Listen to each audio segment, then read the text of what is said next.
Okay, so let's get started. Welcome everyone to a HP, Indigo and BPIF webinar. This webinar is focused around folding cartons. The question is, why digital printing for folding cartons?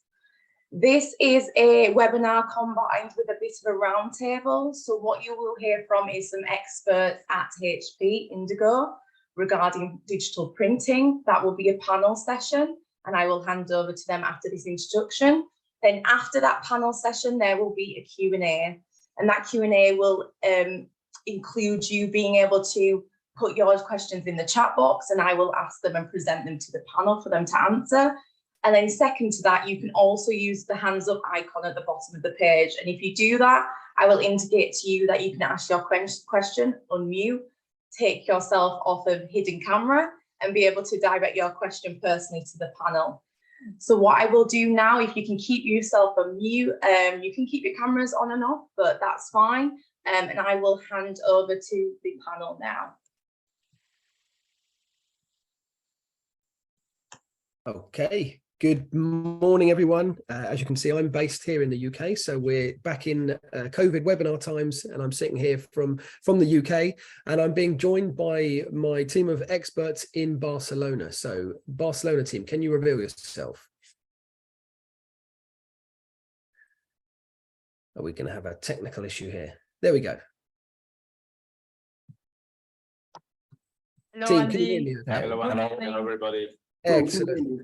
Perfect. So yes. Unfortunately, classic webinar, small delay, small echo, but I've got a small echo from the team in Barcelona. But I will start by asking you to introduce yourself.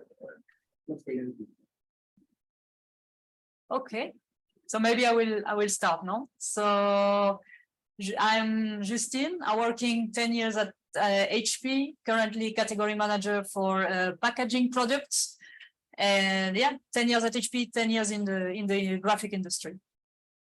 Yeah, let's introduce myself quickly. My name is Josep Isard. I am based in Barcelona, as Andy said. I've been in this magic world of the graphic arts industry for more than 25 years. My last 13 in HP, driving sales, and since May 2020, I am driving the business across Europe, Middle East, and Africa for flexible packaging and also for folding cartons. Okay, thank you, Josep. And I'm the last one. I'm Fernando Gordillo. I am also based here in HP in Barcelona. I started in HP 7 years ago, but nevertheless, I have been for 30 years in the packaging industry. I am actually running, let's say, leading the sustainability for industrial printing here in Indigo, and that's my role. Thank you. Okay, thank you very much, team. So we're going to start now talking and I'm going to ask you a quick question about trends. So what are the trends that are impacting the packaging industry? Since the exit of that word COVID, COVID changed. So, Justine, what are the trends we're seeing nowadays? Yeah, it sounds quite far away to talk about COVID, but I still think that it's a very important point where we saw a difference and a shift in some way that mainly supply chain are organized. So until COVID, what we have seen is that we were going towards total globalization with imports of packaging from other regions from all over the world. And what we have seen with COVID is actually the limit of this globalization. So because of COVID, but also today because of geopolitical environments, there are some questions about, can we continue with this global supply chain, or should we eventually reorganize them? So I think nothing is set up totally, and countries are still organizing themselves. But one thing that is very clear is that we are going towards more localization, maybe not national-wise, but maybe regional-wise, and this is true as well for industry. So in general, governments, countries are wondering if they should relocalize some strategic industries. That one of them is mainly the pharma industry. So we know that we have seen our dependency to China. All the basic medicines were coming from there. And I think that today governments in Europe are wondering if they should relocalize the production there. So that link to packaging, it also means that eventually packaging volumes eventually could be relocalized as well. There is a second trend that's worth being mentioned is everything related to regulations. So one thing that we see is that we get implementations, massive implementations of regulations. And again, it's a very high complexity thing to manage because you have different regulations at national level or European Union levels, etc. So these regulations, they are about food, they are about sustainability, logo certifications that needs to appear in the packaging. And this is something that is actually also generating artwork changes and obsolescence of packaging. And actually, I have an interesting number, and I will finish with this one. But so there is a NAPCO research that mentioned that or evaluated that approx 50% of packaging that is actually printed and produced 90 days or earlier before use is actually wasted. So it's a massive number. Wow. Okay, thank you. So firstly, team, everyone who's on the call, there is an echo. Apologies. It's actually coming because there's a time difference in Barcelona. They have a speaker next to them. So apologies for the echo. I'm going to try and keep my questions short. But Justine, building on what you said there, one thing you just mentioned in regards to growth and adoption of e-commerce. We've seen e-commerce is a big trend in commercial print and in other industries. Has it had an impact on packaging? Has it had an impact on packaging? Yeah, so Andy, totally, and I think it's great that you are mentioning it.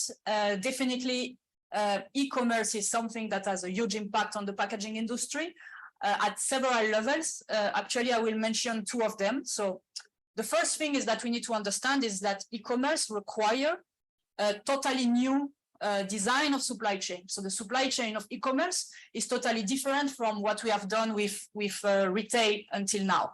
So this means lots of changes in terms of packaging requirements, technicalities, and also in the way packaging is thought and designed, actually. Why should we buy a pair of socks by 6 if actually we could have like just one? So all that was optimized to work in retail is actually now changing and redesigning itself for e-commerce. The second thing I want to mention, and here it's more about a business opportunity, is the new channel, a marketing channel that is created thanks to e-commerce. So what we have seen is that brands are actually allocating marketing budgets to promote their product through the new channel that is influencers.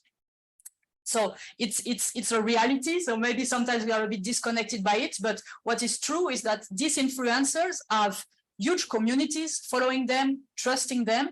And once a product is actually promoted by these influencers, the ROI, the impact is huge because it's not the brand anymore talking about its own product, but it's actually neutral persons that have already the trust of their community promoting it. So definitely this is a marketing channel that brands are totally using at the moment and integrated it. And what is the role of packaging in that?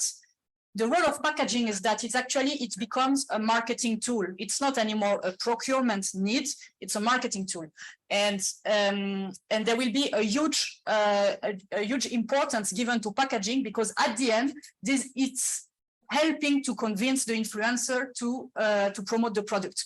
If they like the way they receive the product, they will do all these kind of videos eventually, as we call it, unboxing experience, etc. And this will actually be then widely promoted. So the ROI of these actions is very important, and that's why what we have seen, and we have customers already printing it today. We have customers that are printing hundreds of boxes for thousands of euros of marketing budgets. Mm-hmm. So here we are totally decoupling volumes of packaging from price that you pay because it's linked to a marketing action. Totally agree. Totally agree. And, you know, I can tell you that the world of marketing and the way we reach out to our channels has completely changed. So great point. Thank you. Josep, coming to you now. We've seen these trends that are changing the world and how they're impacting things. This could be quite scary for a new PSP. Is there a way that you can sort of crystallize these into a solid business model? Is there a way in which you'd advise people approach thinking about setting up a new digital print packaging business? Yes, I think that following a little bit what Justine has commented now about the market trends, any company thinking to invest in the present now or in the future, they will need to have digital in mind. I think the digital model needs to be in every single company. Why? There are a lot of reasons, but let's say that any company that is going to think into the future, digital will bring clear opportunities because of these new capabilities. Remember, unboxing, short runs, customization, all this kind of stuff, it's really present day after day. But especially, I got to stress a lot the one topic that everybody is thinking, it's about the margins and the business and the profit. Going digital, it means added value applications. And for me, this is key to go ahead. No? So yes, if you are thinking to invest, digital should be in your mind, especially after listening to Justine of the market trends. Great. Okay. People like the word margin, so that's a good one. Just when you speak to your, prospects and net new customers, do you get much pushback? What are their concerns that you hear about them moving into the digital packaging industry? I think there are quite a lot of concerns from the companies, no? Mainly, my point of view is because they still have this conventional mindset, no? They don't see the opportunities, they don't see the value of digital. But we could start like about print quality, no? So everybody thinks about digital. I wouldn't talk about Indigo, about digital. I would talk about digital offset. Our technology has a blanket, has a plate, has this kind of technology that it's exactly the same quality as offset, but with the versatility of digital. You have the best of both worlds in one single technology. So for me, this is key because, offset printers are mad about quality and offset presses. So going digital, going HP, quality will remain the same, and in some cases, even more, right? The second thing that a lot of people, I see that the fear, it's about that they are going out of this comfort zone. They are used to fix the presses. They are used to go and with the maintenance people.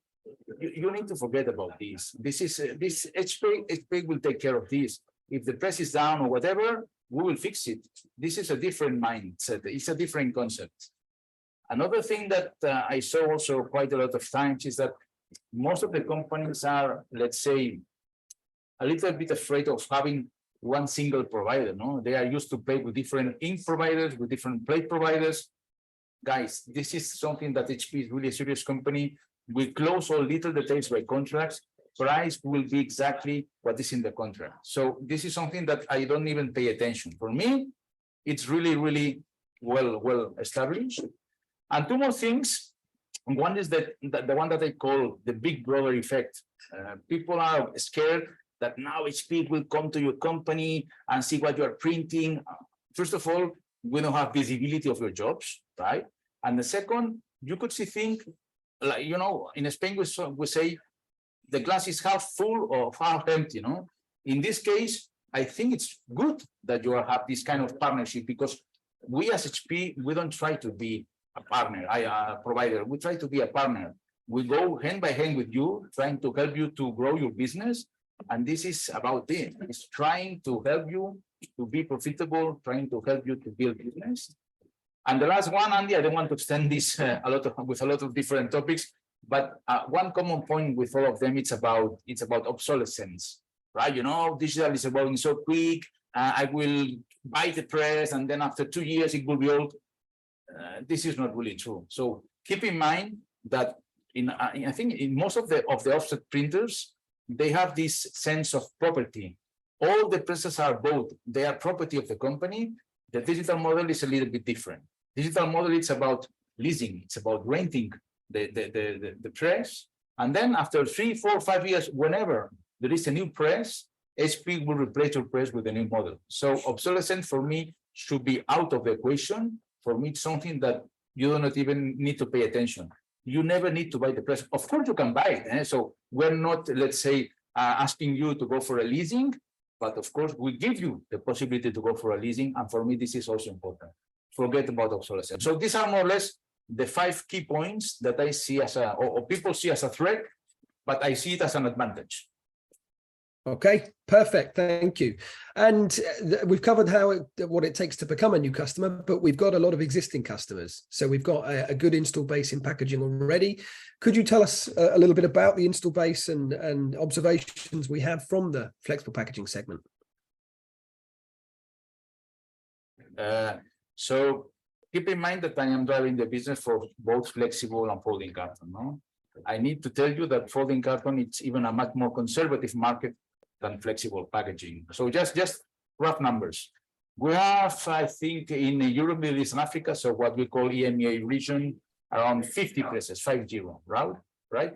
10 of those are in the UK, running digital packaging, flexible folding carton, digital packaging, mostly for higher value added applications, pharma, cosmetics. This is a little bit the profile of the customers. But to put it in perspective, in flexible, we have around 80 presses in EMEA. So you see the sense of so they are in flexible, they don't are so afraid to get out of the comfort zone and to go for this technology. And what is much more important to understand is that in flexible packaging, most of the customers are, major flexible packaging converters, but we have seen an interesting movement in the market where we have seen a lot of disruptors, companies that they never exist before, and because of digital technology, they put a feet into this market. So new players, and you will see more and more new players. And I truly believe these new players will also appear in folding carton because, when some people see a threat, some people see an advantage. They see a business opportunity, and I think we'll see more changes in the coming years. Great, thank you. I like the word disruptors. I think it's good. Thank you. Justine, could you give us we've got some of our customers in the call, I see, which is great. So could you give us some of the business models followed by some of our early adopters? So give us some examples of what they're doing and how they operate. So I think building on what Josep just mentioned, so what we have in terms of install base for folding carton, so we see different profiles and we are touching different industries. So one of them is about pharma because of short runs, because of B2 format, more presence. We are also playing a lot. We have a huge share of the install base that is also playing in cosmetics.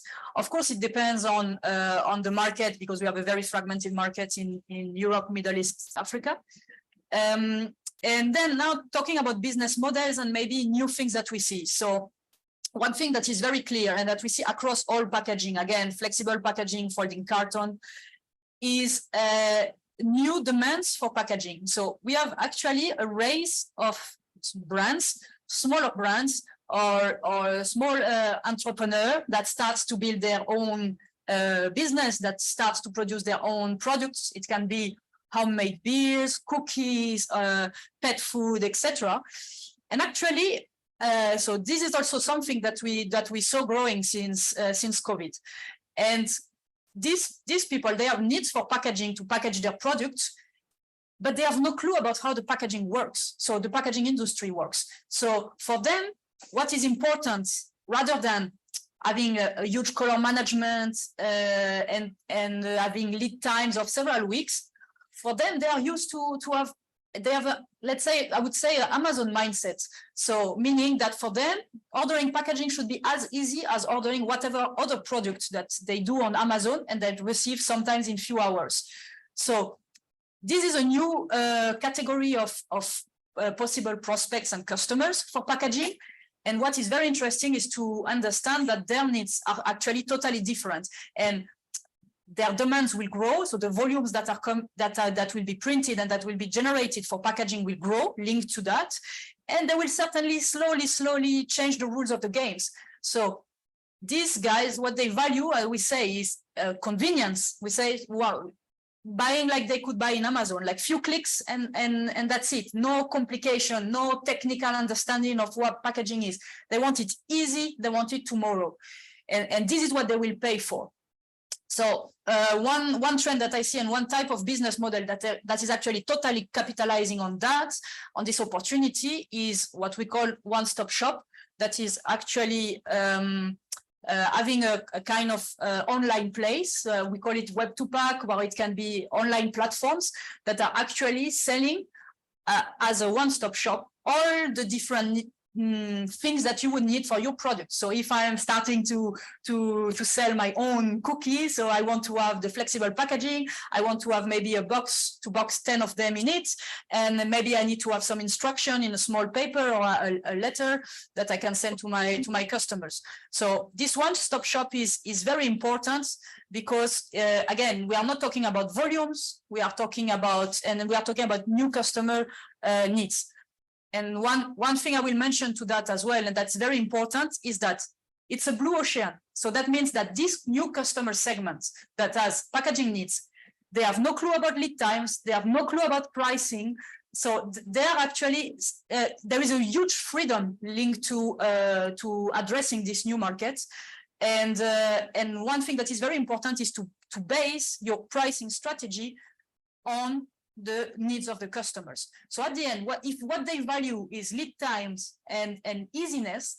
So this means that there is value there. You can grow your margin and you can have a pricing strategy that is linked to that. And this is what we see already with some platforms where we see that we have different pricing models, and the faster you get it, the more you pay. So it's exactly about that. Excellent. Thank you very much, Justine. Great to hear. So we're going to shift topic now to the third topic, which is sustainability. So I'm going to bring you in, Fernando. And this is a topic that is, we hear it a lot at the moment. It's probably the hottest topic in the print market. What's the situation today in packaging? The situation, let's say right now is, that sustainability is part of everyone's strategy. So it is not a nice to have anymore. Let's say most of the companies, let's say they have their sustainability goals. They have the objectives, clear objectives, and then they have a clear plan to comply with. So they have objectives and goals to be measurable, and then they have a plan already to take these goals into place.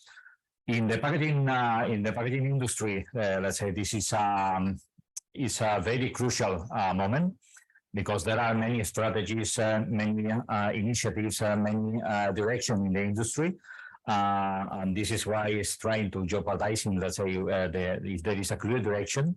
But nevertheless, we believe that at some stage, at some moment, we will have some clarity. All the industry will learn about this, and this will be, let's say, a kind of alignment or a kind of consolidation in the market in terms of sustainability. So we will know where all the industry needs to go. Great. Okay, and moving on to how digital can support this, because I think this is the critical part of why we're here today. And Justine already mentioned the regulation subject of how much waste is created at the beginning before it's even reached the shelves. So how critical? What role can digital play in that?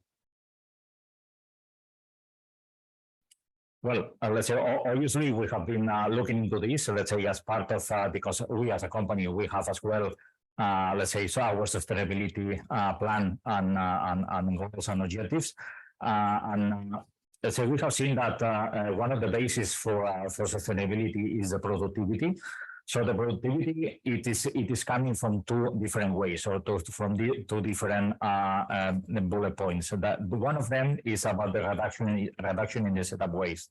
So this is a clear topic, not only related to cost, but this is also related, let's say, to the environment. So as much as you reduce the setup waste, you are also improving or reducing the impact in the environment.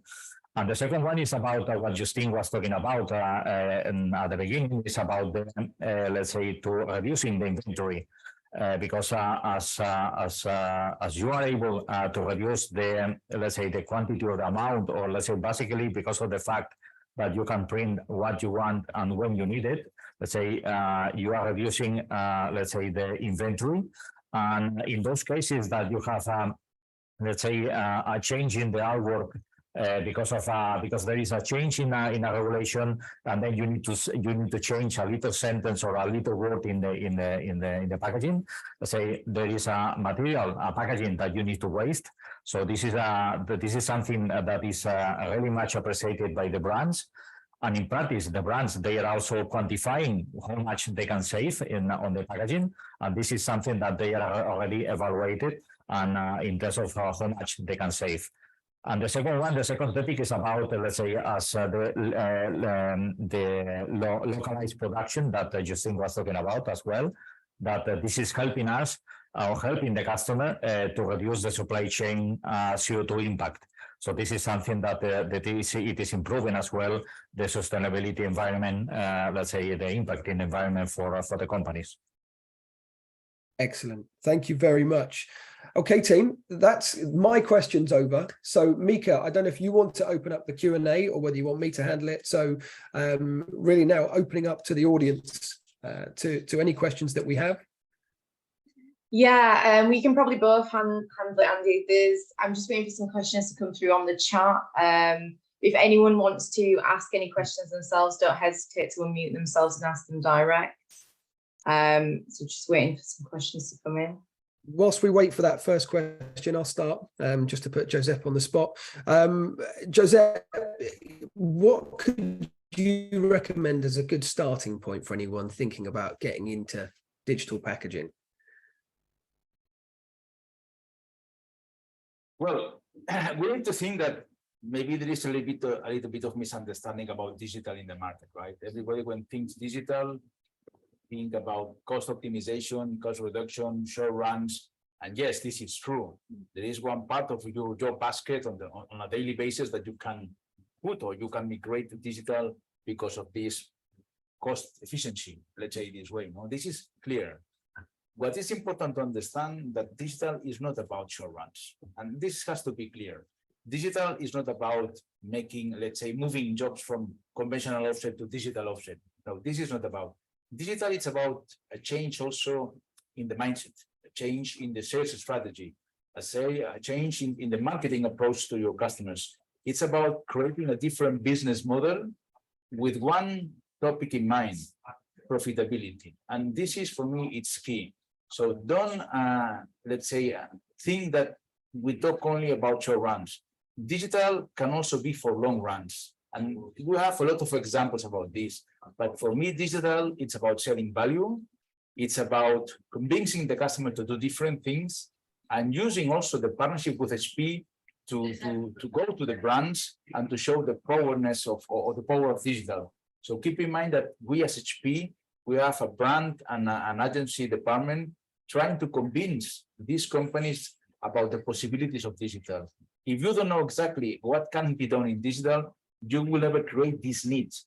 And this is about short-term delivery. This is about new applications, other value applications. So yes, I repeat again, you will do short runs, but for me, digital is not about short runs. Digital, it's about a different thing. It's about creating a different needs and creating a different market with a different approach. And this is important to stress. I've seen a lot of times companies trying to go digital, that they were not successful because they tried to sell digital in a conventional way. Digital needs another mindset, another, let's say, sales approach. And this is important to stress. You need to build a different approach to the customer. And in some cases, we have some customers that they even created a different company. Nothing to see with the original one, but with a different mindset, different sales force. Everything is different. But of course, you can also go for short runs. But for me, the business is not short runs. It's going for doing different things. Right. Excellent. Thank you, Josep.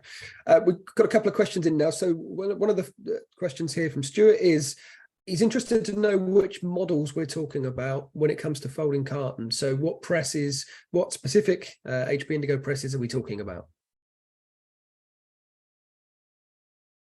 Maybe I will take this one. I think that we have some product lines that are dedicated and developed for folding cartons, so massive production of folding cartons. So that's what what we call the HP Indigo 35K. But what we see more and more is actually that we have interest for lots of different products in the portfolio. So our folding carton install base today is a mix of lots of different products. So the 35K would be certainly the main product when we are talking about pharma productions, cosmetics productions. We also have interest in the 15K. That is another platform that normally is more dedicated to commercial applications, and that has maybe more versatility, even maybe designed for shorter runs, more substrate changes.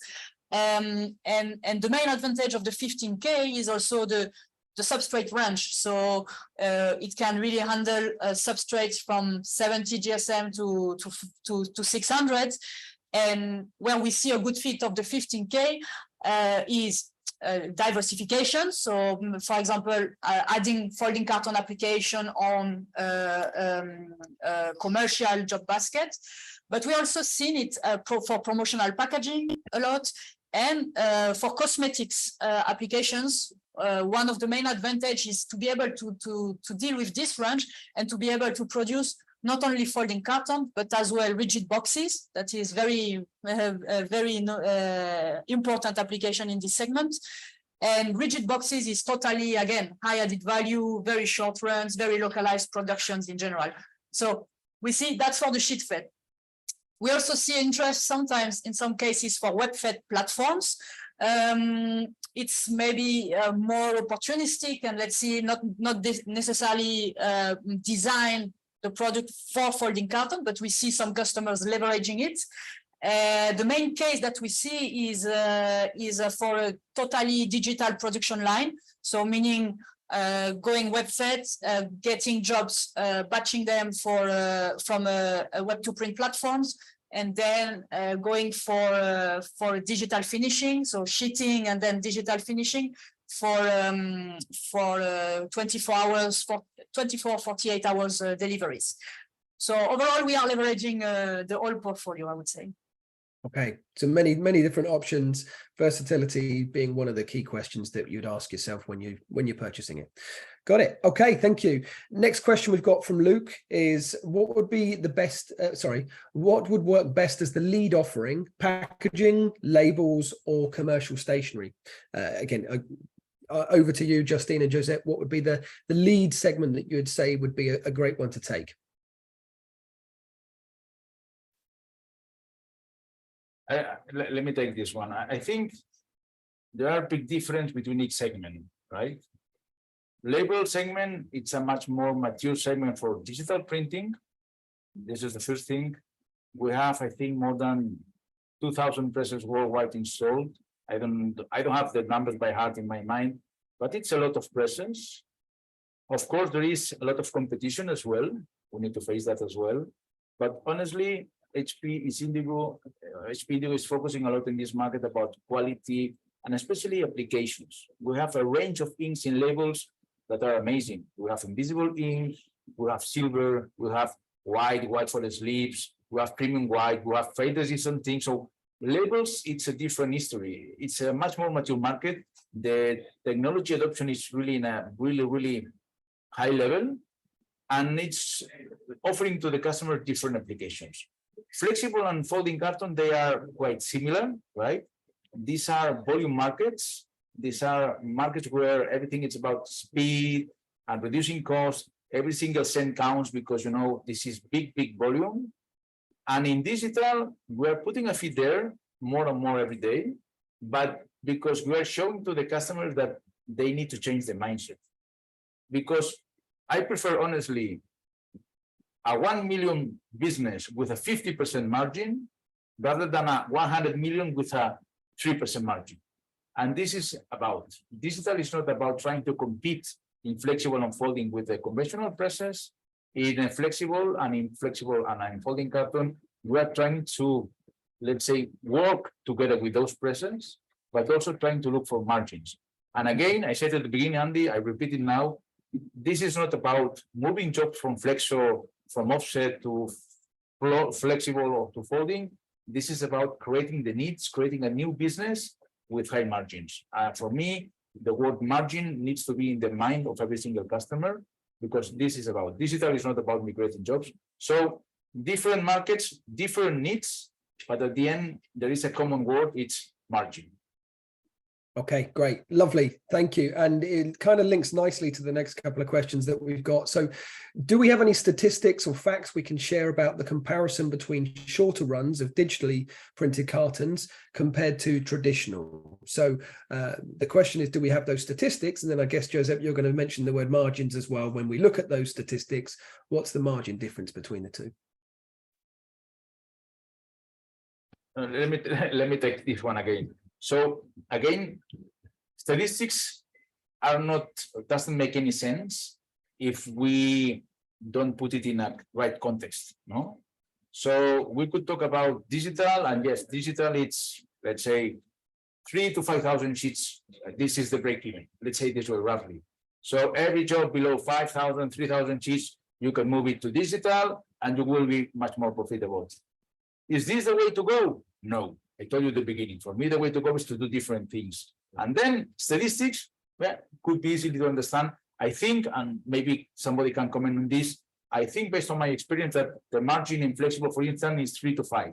In folding carton, it's a little bit higher, but bottom line, when you go digital, margins could be easily 30, 40, 50, 60%. And this is about statistics about runs, 3 to 5,000 sheets. Statistics about margins, 50, 60, 70%. And I think this is the most important part, margin. Thank you. You keep mentioning margin. Okay, so next question we have is, how many of your customers are digital packaging print only, or do you believe PSP companies need to have both offerings? So is it a question of complementary, or can you go solo on digital?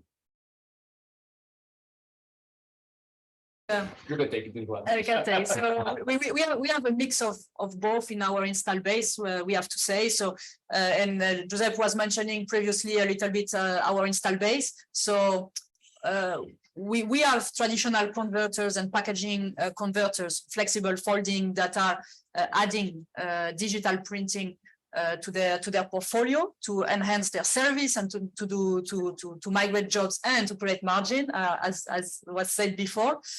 But what we have as well is fully digital companies. It's maybe not the most common, but we see it. So we call them disruptors. So most of the times it's converted, so it's new actors that were not printing before, and they are starting the printing side. So they were co-packers, etc., and they start with the digital printing directly. So it's quite interesting cases. Most of the time, their business is not built the same way, but that's it. And one thing, maybe one other profile that we see, and that I think it's quite interesting as well, is companies that have already adopted digital in another segment. So we see it with PSPs, commercial customers. We see it with label converters. As we said, they already adopted digital. They already have lower MOQs. They already work with digital mindset, workflows, etc. So they have already everything that is digital setup in their company.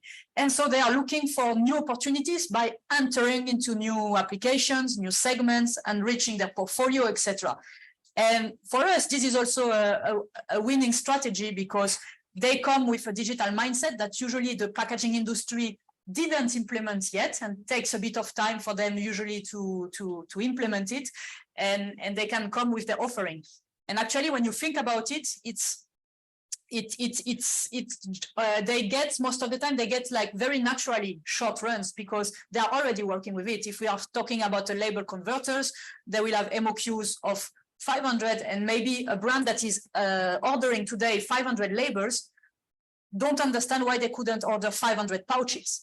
and so very naturally the offer of digitally printed packaging can be done.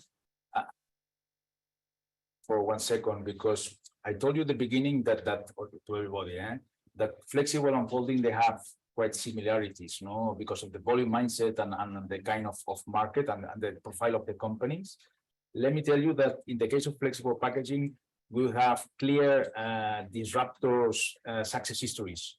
We have one customer called EPAC, where it's fully digital. It has more than 55 presses worldwide with over 200 million turnover. So when you made your numbers, we could roughly say that a press in digital could make 4 to 5 million turnover easily, right? And this is a clear example that this model that is really successful in digital could be leveraged for folding carton. We don't have a company like this in folding carton. I think it's a matter of time, because these guys, this company is really specialized on going for show runs and grabbing all these little orders that nobody wants, but that everybody needs. And I think this is a matter of time that we will see a kind of EPAC, let's say, model in folding carton. But there are similarities, but we don't have this customer profile in folding carton. But again, it's a matter of time. Okay, and Josep, staying with you, we've got a question from Andrew here that says, you talk about different things that digital can create margin, these margin opportunities. Can you give us some examples? I think EPAC's probably a good place to start on that because of what it is they're doing. What do they do that's different? What applications are they creating which gives them that margin? In HP, what we try to give to our customers are the tools to offer different things. We could begin with customization, personalization. This is quite clear. You can offer variable data and with microtext security features. So you can sell to the brands security features with digital. You can offer what we call HP Mosaic. It's an algorithm that is creating multiple infinite designs, but no one of them is exactly the same. So you are creating a kind of collection spirit. People want to keep this as because they are unique. We have another tool called HP Collage that is getting one single item and moving it randomly around the design. We have HP frames where you, from a video, from a movie, you get every single frame and you put it on the design. So you have plenty of different things to offer to the brands, plenty of opportunities, plenty of products that you can sell it for a higher price because you are giving value to the brand. And this is about using these tools, but it's not using the tools. It's creating this partnership with HP where we work together to create this demand. I told you at the beginning that you have these brand and agencies, let's say team in HP. This is something that we work really close with our customers. We visit them, we invite the brands to work, and we will make workshops with the brands, like creativity workshops, to define next steps in his product, on their products, no? So we have plenty of tools, but regarding this, I would keep on one sentence or one word in mind. This is about partnership. I repeat it again. We don't want to be just a provider. This is a journey that we need to live together. And in this case, I take the opportunity to explain to the customers, to the audience, that for us, a press is just a press, but for us, it's something else. We will design a training program that during the 12 first months after installation, you have full support from HP, not only from technicalities, technical training and so on, but also about sales and marketing and strategy. And this is, to my point of view, a key differentiator from the rest of providers. We are being a partner. We are giving you the support during this ramp up to ensure a success history. So we have plenty of histories. Feel free to contact us if you want to deep dive into success cases or histories. We have a lot of samples, not today, but we are more than willing to show it to you. Great, thank you. We've got another question from Luke asking about resources available for, they're looking to develop their web to print platform. So they have a tool at the moment, but they want to accelerate growth. Is there anything we can do to support them in terms of things we have available or who we work with? answer this one. So yeah, maybe it's a bit difficult to answer like that live and without knowing too many information in the background. But yeah, so we are not a web-to-print provider, so HP doesn't have anything at that stage. But what we do is actually working with partners, or we can do as well integration. So we have some automation solutions that are, of course, very important. So definitely this is something where we can enter into the conversation and help. And again, so then talking about web-to-pack and web-to-print businesses, I think digital printing is totally linked to that, and is totally the right production solution, because you can manage the very short runs that will come with the web-to-pack business. Right. Okay, thank you. There's a question from Claire as well that was asking about how does digital print create that margin. I think, Josep, you answered that with all of the extra features that we have, the mosaics, etc. You gave some examples as well, and I think if everybody here wants to go to Sainsbury's this week, you can find yourself a Toblerone, which is a really nice case study, printed on an HP Indigo. So everyone based in the UK, get down to Sainsbury's this weekend. I'm going to finish on one question for you, Fernando. You've sat there very politely waiting whilst this Q&A was happening, but there is the big question for me that I want to ask you is, we have, your role is sustainability, and it is critical to our, we believe it's very critical.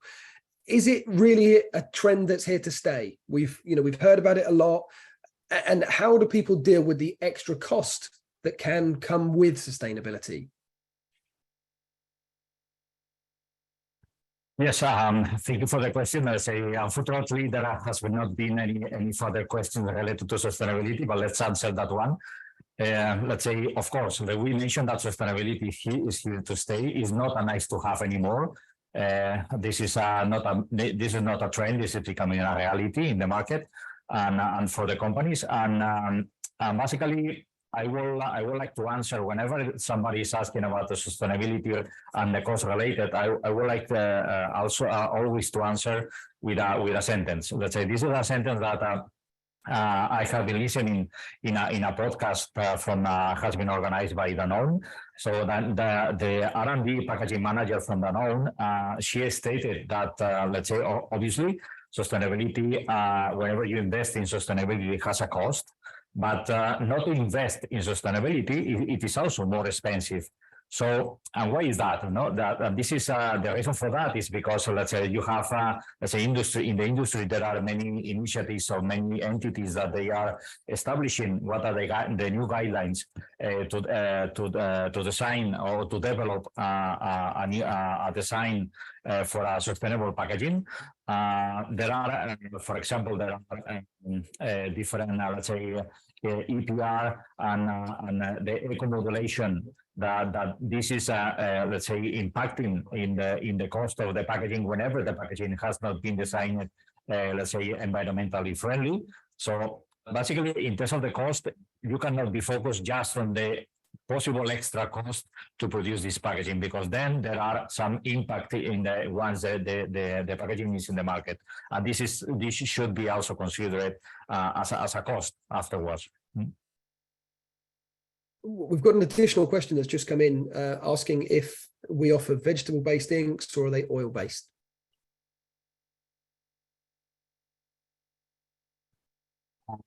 Let's say at the moment, let's say our inks they are not because of the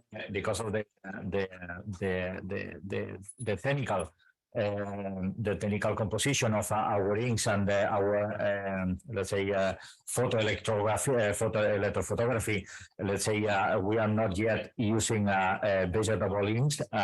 We are now starting some projects to understand which components in our inks can be introduced in the formulation that they are coming from non-fossil base.